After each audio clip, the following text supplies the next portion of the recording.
Hello guys! Good morning! Narito muli ang inyong madiscarding mami. Ayan guys, mayroon akong lulutuin. Nais kong ibahagi sa inyo. Itong bangus, no? Lalagyan ko ng puso. Conversion ko ito guys. Gusto kong ipakita sa inyo. Para matikman nyo rin, no? Subukan yung magluto ng bangus na may puso ng saging. Napakasarap. Napakalinamnam pala guys. No? Kasi nasubukan ko na. Kaya gusto kong ipakita sa inyo, no? Gusto kong ibahagi sa inyo. Ayan guys. So meron ako ditong 3 bangos. Yan. Okay na yan, 3 bangos. Dahil 2 lang kami dito. At mayroon ako ditong puso ng saging. Ayan, hiniwa-hiwa ko na ang puso ng saging guys. Para hindi tayo magtatagal. At 1 pirasong talong. Ayan, no? 1 pirasong talong. At mayroon akong bulaklak ng puso ng saging. Pwede yan ihalo guys, no? Pero mamaya ito, tatanggalin ko ito, no? Ayan, no? Ayan, tatanggalin yan mamaya yung kanyang ulo, no? Ayan. So, ayan, at mayroon ako ditong kamatis, sibuyas, luya. Ayan, mayroon tayong seasoning. Ayan, ito ay magic sarap, pamintang powder, asin, at patis. Ganun din, meron tayong talong, 1 pirasong talong yan, no? At ito ay harvest ko na ito sa taas. Tanim ko na ito, guys. Ayan, no? Ayan, napaka sarap niyan. Araw-araw ay nakaka-harvest ako ng gulay doon sa aking garden. Malaking bagay ang garden sa akin, no? Ayan, no? Pinaghalo ko na yan ang talbos ng kamote. Ayan, at ang daon ng alokbate. Ayan guys, ang sarap niyan, no? Tsaka yan, of course, ang puso ng saging. Naku, try nyo guys, napakasarap pala. Napakalinamnam, napakasarap ng sabaw. At meron pala akong luya dyan guys, no? Ayan, luya. Huwag nyo kalimutan maglagay ng luya. Kasi ang isda natin, di naman natin iprito to no? Ilunod natin ng ganyan. So kapag may luya, nawawala ang lansa ng isda. Ayan, no? Ayan, at patis, no? Ayan. Ang bulaklak, guys, no? Pwede nyo tong ilagay, ihalo, no? Ang bulaklak. No, huwag nyo itapon. Sayang. Malinamnam kaya, ayan. Ayan, guys. So, samahan nyo ako sa aking pagluluto hanggang sa magtatapos. Ayan, guys. Kumukulo na yung tubig, oh. Ayan. Ilulunod na natin ang ating kamatis, luya, sibuyas, no? Sabay-sabay na yan. Hindi yan dadaan sa mantika guys, no?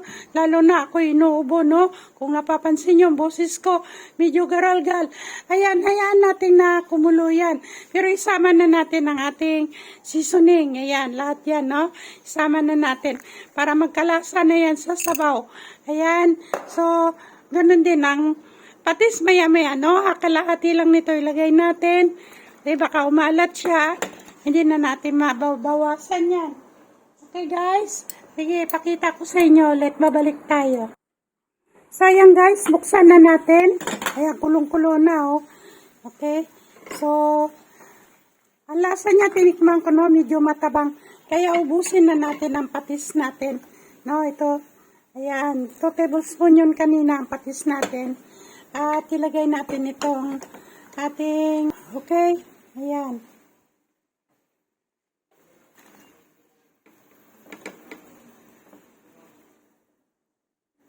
Kasi medyo matigas yan, kaya kailangan may lagay agad yan.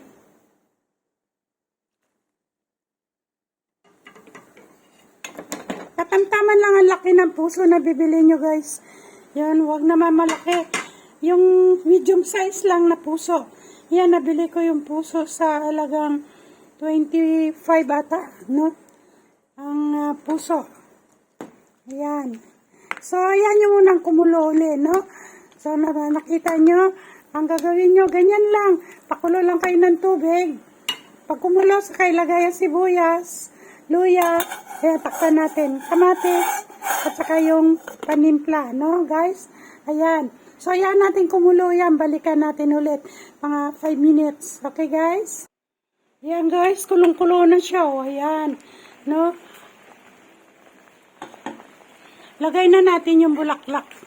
Yung bulaklak niya. Bulaklak ng puso. Tapos, isabay na natin ng talong. Ayan, ganyan lang kasimple guys ang pagluluto nito, no? Na hindi dumaan sa mantika or gisa, no?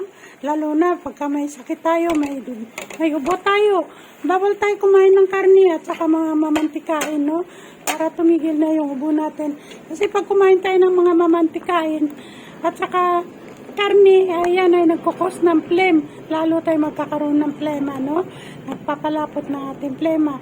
Pero kung kakainin muna natin ay ganito, hindi dumadaan sa gisa, mantika, ay napakabisa, mabilis gumaling ang ating ubo guys, no? At saka yan, no, napakasarap, may luya. Ang sarap guys, tinikman ko yung sabaw. Ayan naman, napakalasa. So palalambutin na lang natin ang ating talong, no? At ilulunod na natin maya-mayang konti ang ating isda. Okay guys? Takpan muna natin. Balikan natin ulit. Ayan guys, gumagalaw na yung takip. Ha? Kumakawala na. Ha? Ayan, okay. Lunod na natin ang ating isda. Mabilis lang ito maluto, no guys? Ang isda, no? Kaya paglagay ninyo, may puti, hanguin nyo na yan. Ayan. Lagay natin.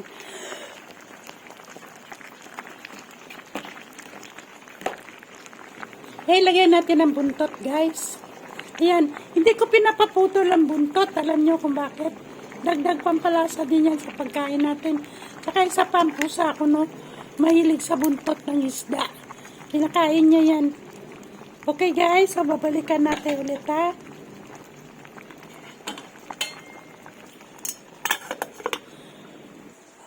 Sayang, guys. Kulong-kulo na yung ating niluluto, no? Ayan. So, nilipat ko sa malaking lalagyan, guys.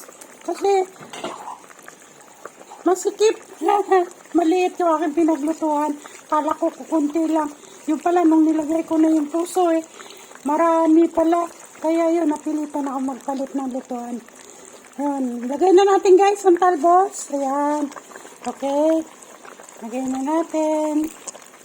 Ayan, napakatamis nito. Lalo na, bagong harvest ko yung aking mga dahon, no? Ayan, no? Yung aking alokbati. Ayan, alokbati. Kapakasarap na alokbati kaya, guys, no? Kaya ako masipag mag-compose para maalagaan ang aking halaman.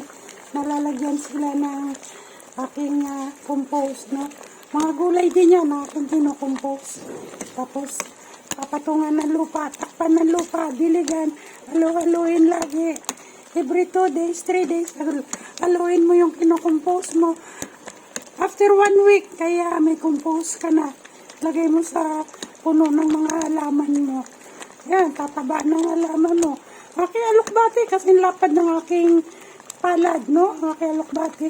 Maliliit lang yan ang kinuha ko. Niniwan ko yung mga malalaki doon. Gagamitin ko yun sa munggo. Makikita ninyo yun. O yan guys, luto na yung ating dahon, no? Ayan.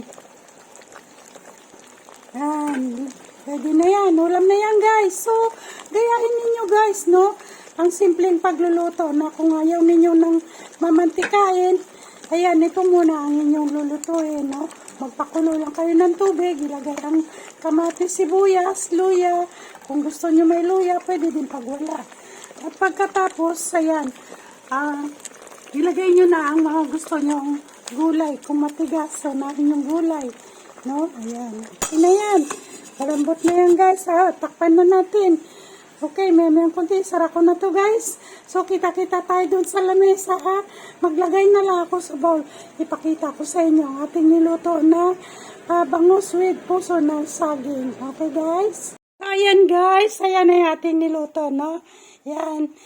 Bangus with puso ng saging. Ayan, no? Ayan. Naglipat na ako sa bawla. Hindi ko na pinakita sa inyo. Ayan, no? Sarap, guys. Tinikman ko na yung sabaw. Napakalasa.